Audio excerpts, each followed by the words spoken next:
Kembali lagi di Cerita Cinta Channel. Jangan lupa like, comment, and subscribe ya. Terima kasih. Levia berjingkat, ia menepis tangan Dirga dengan kuat. "Aku rasa dia mabuk, Tuan, dan bisakah saya pulang sekarang?" pinta Levia yang merasa risih dengan sikap Dirga yang ingin menciumnya. Zio pun menatap Levi dan Dirga bergantian. Ditatapnya Dirga yang mengusap wajahnya dengan kasar. Sepertinya sepupunya itu sedikit sadar. Zio kemudian mengeluarkan pulpen dan mengambil tisu di atas meja. "Tulis nomormu di sini," ujar Zio.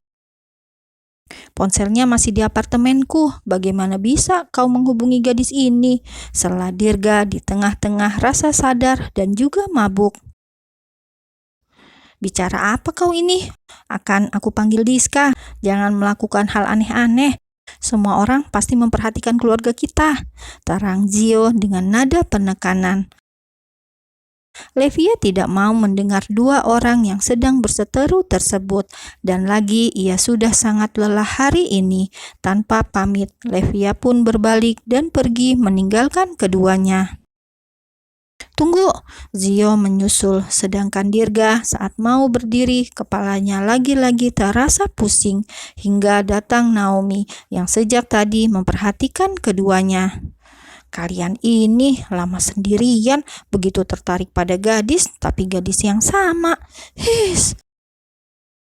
Naomi langsung duduk di sebelah Dirga. Ia menatap sepupunya dengan kasihan dan juga prihatin.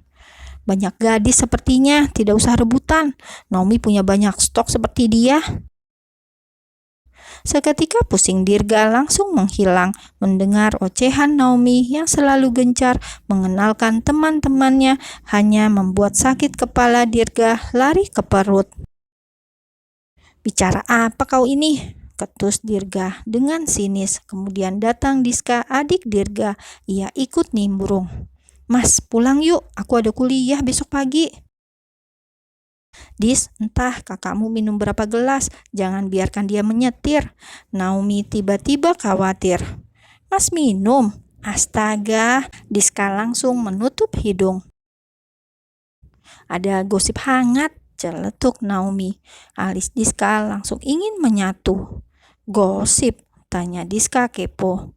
"Tuh, abang-abang kita sepertinya rebutan cewek yang sama." "Benarkah? Siapa yang menang?" Diska malah sangat antusias. "Siapa lagi? Mas Zio lah, dia lebih keren daripada abangmu." Plak! Seketika Diska menepuk punggung kakaknya. "Aduh," pekik Dirga. Bukan hanya pusing, sakit perut, kini punggungnya yang terasa panas akibat pukulan adik perempuannya itu. Naomi langsung terkekeh menyaksikan adik kakak tersebut, sedangkan Diska menatap masam pada abangnya. Kok bisa kalah saing sama Mas Zio? Abangnya kan jauh lebih fresh daripada Mas Zio.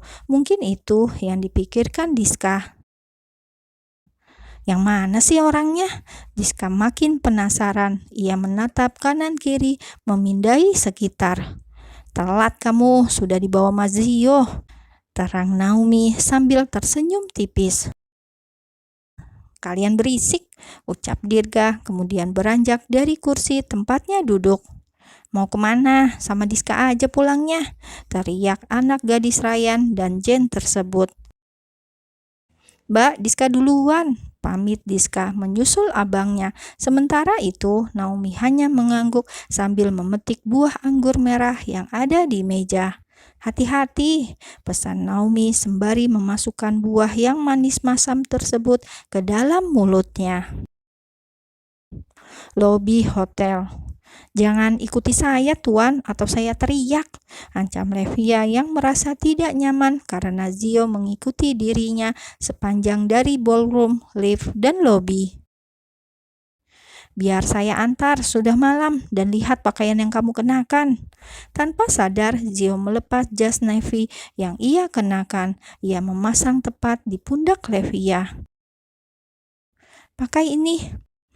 Ada apa dengan pria itu? Tadi dia bilang aku pencuri, lalu kenapa ingin mengantar aku segala? Mencurigakan. Jangan-jangan dia butuh ginjalku. Astaga, aku harus waspada. Terima kasih, tapi saya bisa naik taksi. Tolak Levia yang tidak suka dekat dengan orang asing. Buru-buru ia berjalan keluar meninggalkan Zio, tapi pria itu begitu pemaksa. Karena sekali tarik, ia sudah mendapat lengan Levia. Zio menelpon seseorang, kemudian sebuah mobil mewah berhenti di depan pintu masuk hotel.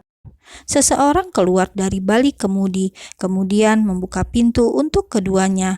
Baik Levia maupun Zio, mereka sama-sama duduk di jok belakang. Di mana rumahmu? Turunkan saja di sana, Levia menunjuk dengan asal. Apa itu rumahmu? Bukannya menjawab, Levia langsung membuka pintu saat mobil berhenti di sebuah rumah berlantai 3. Terima kasih, baju dan jas ini besok akan saya kembalikan ketika sudah di laundry. Zio hanya mengangguk. Ia menatap rumah di sebelahnya, seolah merekam tempat itu bila nanti ingin bertemu Levia, gadis pencuri sushi. Setelah mobil Zio berjalan, Levia langsung menyeberangi jalan. Ia berjalan sekitar 50 meter dari tempatnya turun tadi. Rupanya dia turun di depan rumah orang. Ketika pulang, malam sudah larut. Rumah nampak sepi. Dengan kunci cadangan, ia masuk diam-diam. Klek, pelan-pelan sekali ia masuk seperti seorang pencuri. Sambil sedikit jinjit, Levia melangkah menuju ke kamarnya. Klik, blak. Jam berapa ini? Sebuah suara membuat Levia diam di tempat. Ia tidak berani menoleh. Pasti ibu tirinya sangat marah sekali. Apa yang kamu kenakan, Levi? Tanya Mama Donna lagi. Levia langsung spontan menurunkan ujung dress yang ia kenakan. Mama suruh kamu kerja, cari uang, bukan malah jual diri, bentak Mama Donna saat melihat Levia pulang malam dengan pakaian minim. Memang ya, buah jatuh tidak jauh dari pohonnya. Kamu mirip seperti ibumu, cibir Mama Donna pedas.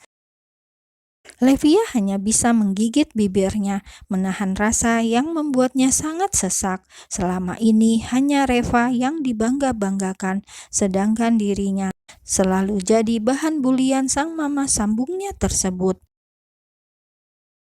Daripada kau hamburkan uang untuk ke salon, lebih baik untuk membeli obat papamu. Lihat Reva, dia yang temani dan bayar deposit untuk terapi papamu. Nggak kayak kamu, biangnya kerja, hasil tidak seberapa. Levia hanya diam saja. Ia tidak mau meladeni sang mama. Takut papanya di kamar malah mendengar. Sang papa kini tidak bisa kemana-mana karena sakit pasca sebuah kecelakaan.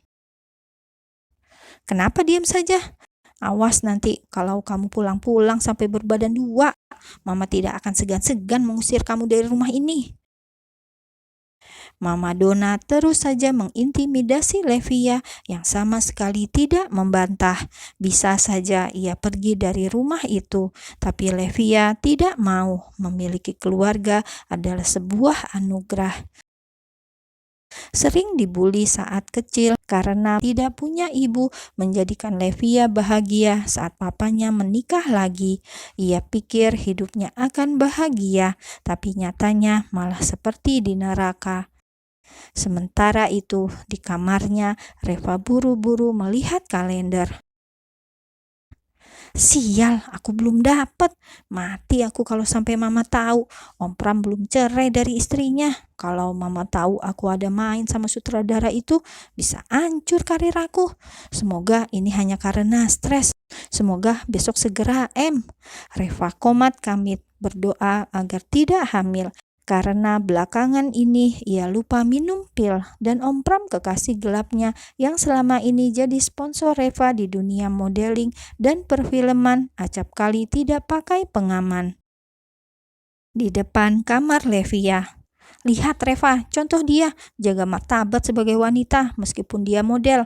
Lihat dia pulang tepat waktu, gak murahan seperti ini, pulang malam tidak jelas. Dan apa yang kamu kenakan?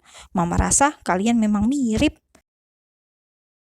Jelek, sakit hati Levia bila sang mama terus saja membawa-bawa ibu kandungnya. Memang semua orang mengatakan sang mama kabur pergi bersama pria lain. Ada juga yang mengatakan ibunya sudah mati. Semua berita simpang siur. Levia sendiri sudah lama mencari, tapi jejak ibunya sama sekali tidak ia temukan. Mah, boleh Levi masuk? Mama Donna menahan nafas kesal. Dasar ibu dan anak sama-sama murahan. Wanita tersebut kemudian meninggalkan Levia yang masih terpaku sambil mengepalkan tangan.